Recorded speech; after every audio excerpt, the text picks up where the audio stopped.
Здравствуйте, я Людмила Корнеева.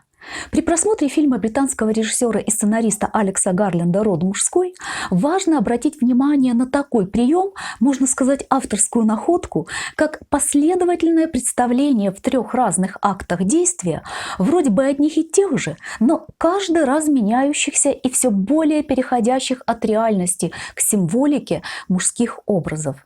В сочетании с визуальной красотой и великолепным звуковым рядом, саундтреком, это делает фильм Гарленда почти безупречным по форме эстетическим творением. Если не упустить, заметить ту трехчастную структуру, то станет намного яснее и содержание, и смысл фильма. В частности, станет понятнее и фантасмагорическая предфинальная сцена. У меня вызывает некоторые сомнения целесообразность перевода названия фильма Алекса Гарленда «Мен» именно как род мужской. Английское «men» – это же не только мужчины, но и люди, человечество в целом. Учитывая содержание фильма, возможно, более удачным вариантом было бы «род человеческий».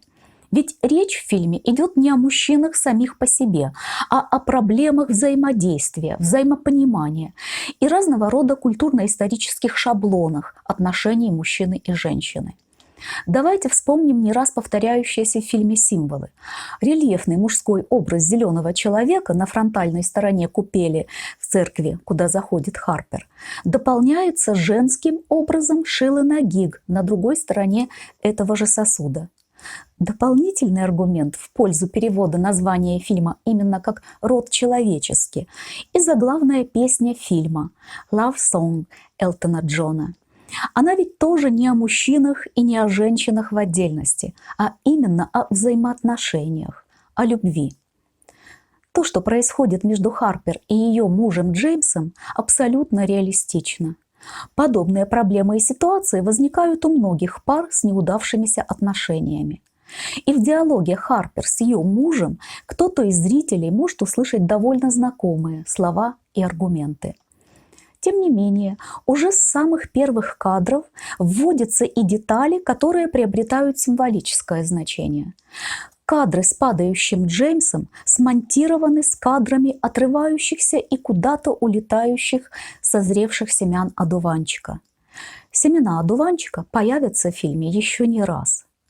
Затем вид современного города за окном сменяется кадрами с каким-то заброшенным строением. Этим чередованием задается взгляд на киноисторию как на что-то большее, чем сугубо личную трагедию двух людей. Их конфликт рассматривается в контексте всей масштабной истории взаимоотношений мужского и женского. Фрагменты недавней реальности, моменты последнего разговора с мужем и всего, что случилось потом, периодически будут прорываться флешбэками, вспыхивать в памяти Харпер и позже. Суть же конфликта изложена в нескольких фразах и достаточно ясна. Он: «Я покончу с собой, и тебе придется с этим жить. Почему моя жизнь так мало для тебя значит?» Она: «Потому что у меня тоже есть жизнь, я тоже хочу жить». Этими фразами фиксируется отсутствие любви, взаимное отсутствие любви. Ведь настоящая любовь – это когда жизнь любимого человека значит не меньше своей жизни, а его счастье важнее собственных эгоистических желаний. Если с Харпер все понятно, она не скрывает отсутствие любви, то с ее мужем Джеймсом куда сложнее. Довольно распространена злая и вредная иллюзия, что человек может совершить суицид от безответной любви или если его разлюбили.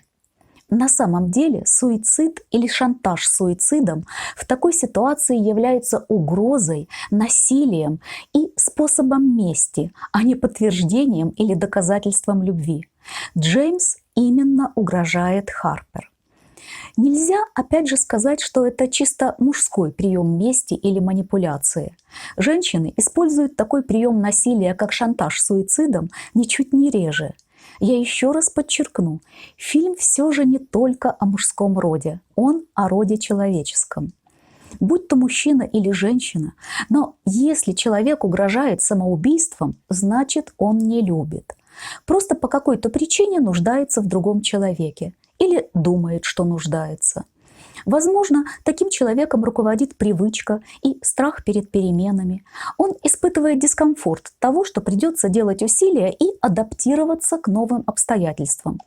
Но фактически шантаж суицидом – это всегда высшая форма агрессии. Это не любовь, а желание присвоить и использовать чужую жизнь. И Харпер абсолютно обоснованно замечает: но если ты угрожаешь мне, чтобы мы не развелись, то именно поэтому мы и должны развестись. После приезда Харпер в условный сад Эдем и символического вкушения ею запретного плода, растущего во дворе дерева, шаг за шагом начинает разыгрываться историческая мистерия. До приезда подруги Харпер оказывается как бы в некой временной петле. И даже телефонная связь с современным миром ослабевает, а временами и вовсе пропадает. Главная героиня проживает разные ситуации, как именно некие исторические этапы, варианты взаимоотношений мужчины и женщины. А кроме того, Алекс Гарленд еще и разбивает эту мистерию на 3 части. Вторая и третья части в чем-то повторяют самую первую, но при этом каждая следующая из них динамичнее, концентрированнее предыдущей и символичнее. Чуть далее я еще вернусь к этой трехчастной структуре фильма. Сорвав без спросу и вкусив яблоко, героиня трижды стучит в дверь, почти как во врата рая. Встретивший Харпер распорядитель или хозяин дома Джеффри заводит разговор о дороге. Но эта дорога в том числе и в прошлое. Для начала всего на полтысячелетия. Дому не менее 500 лет, сообщает Джеффри. И традиционный мужчина ожидаемо говорит женщине: «Кухня вон там». А как же иначе в те времена? Но героиня довольна, ей все нравится. Вот разве что по поводу яблока Джеффри делает неожиданно неприятное, хотя как будто шутливое замечание. Их рвать нельзя, запретный плод. Именно так ведь и было сотни лет тому. Женщин действительно часто упрекали за якобы проступок праматери Евы. Следующий сдвиг во времени еще дальше, еще глубже в историю происходит во время прогулки Харпер. Вспомните эпизод с мертвой ланью, с семенем одуванчика, падающим в мертвую глазницу. Это масштабный символ круговорота жизни, метафора смерти и ее преодоления. Вспомните начало фильма и то, как падение мужа Харпер сменялось кадрами такого же отрывающегося и летящего семени одуванчика. Где-то в глубине истории, в туннеле, возникает диалог женского и мужского начала. Вспомните, как Харпер своим голосом вызывает в том туннеле отклик, эхо. Эхо – это появление условного другого, начало диалога. И на звук женского голоса действительно поднимается мужская фигура. Предполагается, что в туннеле к Харпер бежит обнаженный лесной человек, которого она чуть позже увидит уже вблизи. Но если внимательно присмотреться, то видно, что бегущий в туннеле мужчина одет.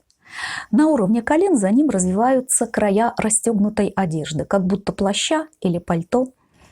Возможно, это элементарное упущение при съемках. По какой-то причине, например, из-за спешки или прохладной погоды, не стали раздевать и гримировать артиста для такого дальнего общего плана. На всякий случай отмечу важный концептуальный момент. Абсолютно все мужские образы в фильме, кроме погибшего мужа героини, исполняет один и тот же актер Рори Киннир. Его множественные перевоплощения то в распорядителя дома Джеффри, то в обнаженного лесного человека, то в священника, то в подростка Сэмюэла, а еще в полицейского и целый ряд посетителей паба – это особая профессиональная и концептуальная изюминка фильма Алекса Гарленда.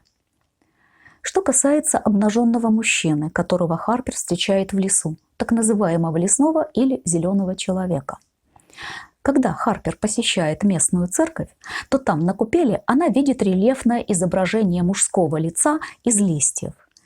Человекоподобное лицо в окружении листьев или как будто созданное из листьев известно в разных древних культурах и не только в европейских. Такой образ обычно интерпретируется как символ возрождения, воскресения природы и связывается с ее годовыми циклами.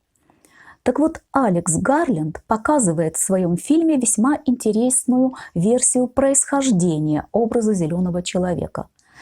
Мы все знаем о таких довольно давних практиках модификации человеческого тела, как татуаж, шраминг, пирсинг.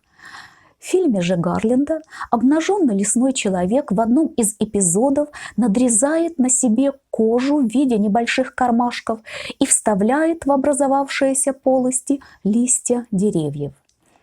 Порезы на лице и теле преследующего Харпер обнаженного молчаливого мужчины явно тоже остались после такой процедуры.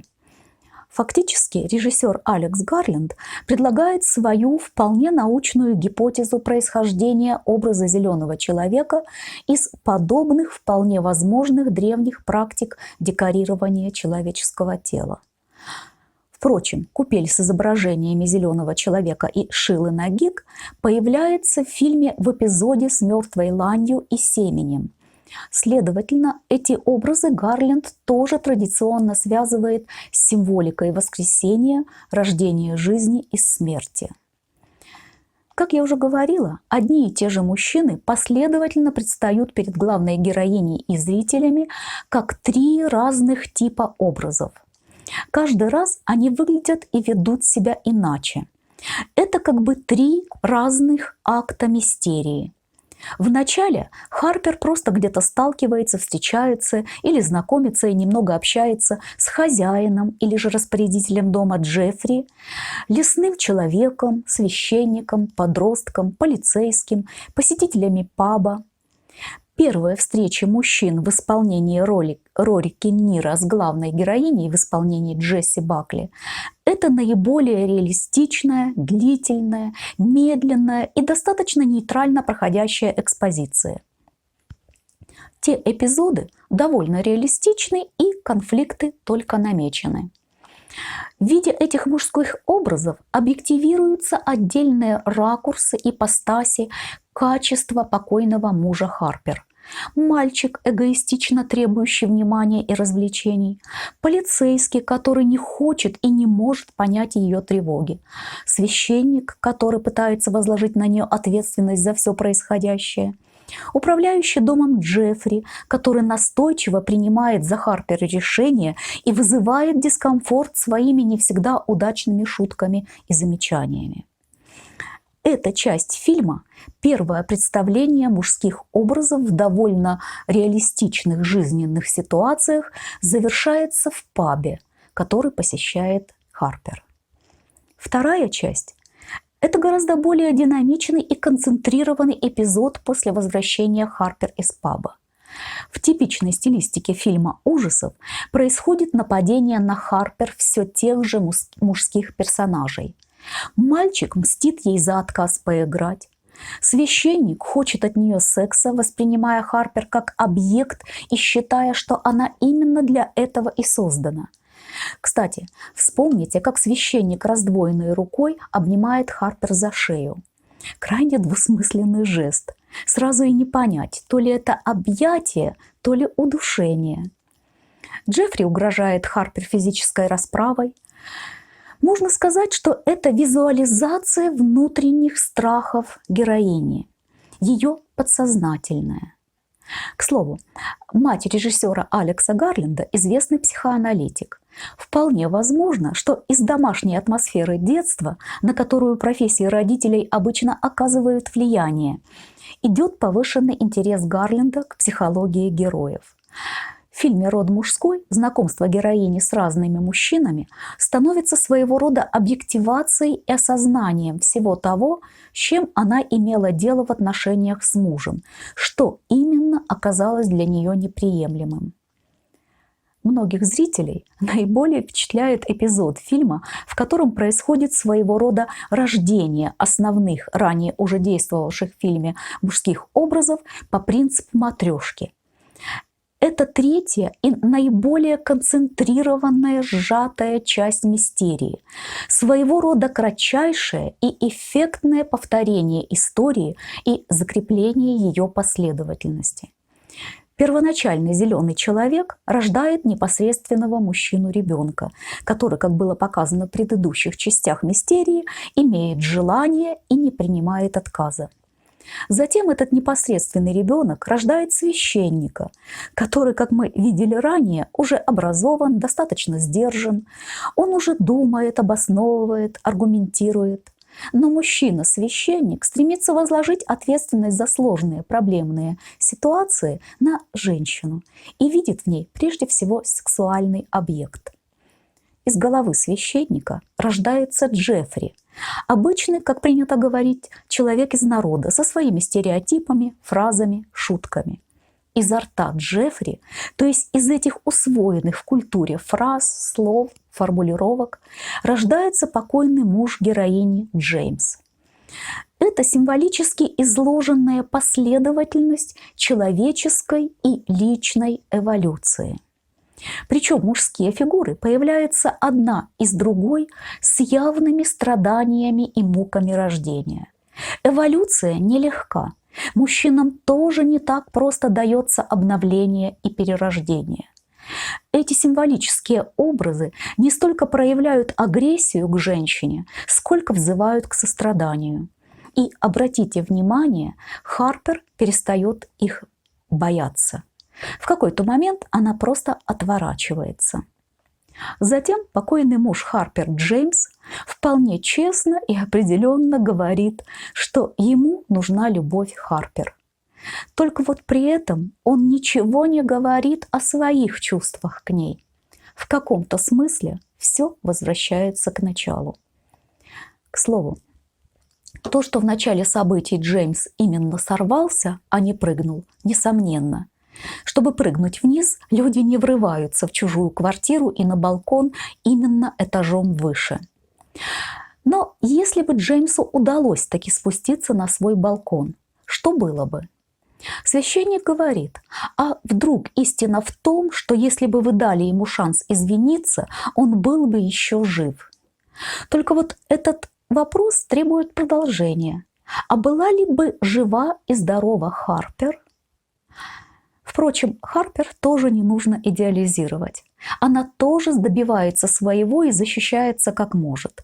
Судя по тому, как яростно она именно физически выталкивала мужа из квартиры, не похоже, что она привыкла его бояться.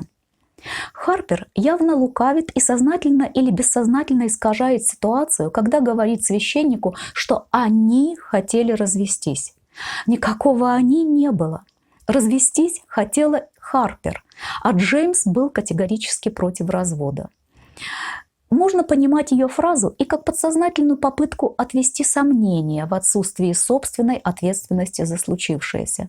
Своего рода игра в прятки, о которой говорил подросток Сэмюэль. Также Харпер врет смотрителю дома, что она не умеет играть на фортепиано. Скорее всего, Харпер опасается, что Джеффри неуместно попросит ее что-то сыграть. И ее ложь довольно безобидна, но, тем не менее, это ложь в своих интересах. В конце фильма появляется беременная подруга главной героини. Несмотря ни на что, род человеческий продолжается. И будут новые пары. Порой будет непонимание, но будет и любовь. И что-то непременно будет меняться к лучшему в отношениях мужчин и женщин. А для этого полезно размышлять о смыслах таких фильмов, как «Род мужской», и о проблемах и ошибках его героев.